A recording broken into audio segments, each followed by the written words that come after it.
And so when you have that sense in our lives of the imminent return of Jesus, he can come back at any moment.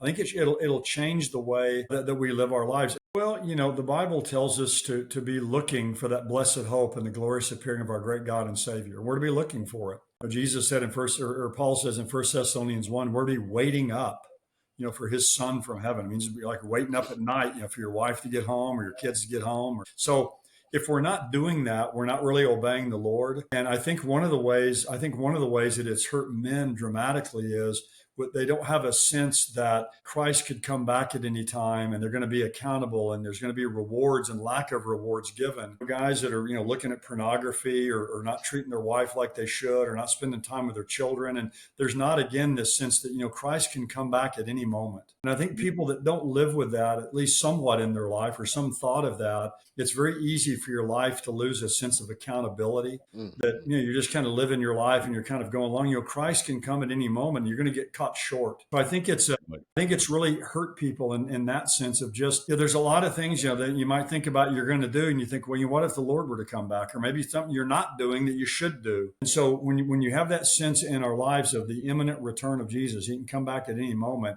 I think it'll change the way that we live our lives. And it's a reality to us that Jesus really is coming back at some point in time. So I think a lot of men don't think about that. And I think that they're a lot worse off because always in the New Testament, every time prophecy is mentioned, the coming of the Lord's mentioned, there's always practical application with it. I quoted John 14, don't let your heart be troubled. In 1 Thessalonians 4, at the very end of talking about the rapture, he says, comfort one another with these words. When someone dies that you love, it's a comfort. Jesus is coming back. In 1 John chapter 3, he says, everyone who fixes his hope on him purifies himself as he is pure. In other words, it has a purifying influence on us. And just one more I'll mention, 1 Corinthians 15:58, after talking about the rapture, he says, therefore, steadfast, immovable, always abounding in the work of the Lord, knowing your labor is not in vain in the Lord. In other words, he's coming back. So get busy and use your gifts and serve him because it's not going to be in vain. He's going to come back. So it always has this motivation in our lives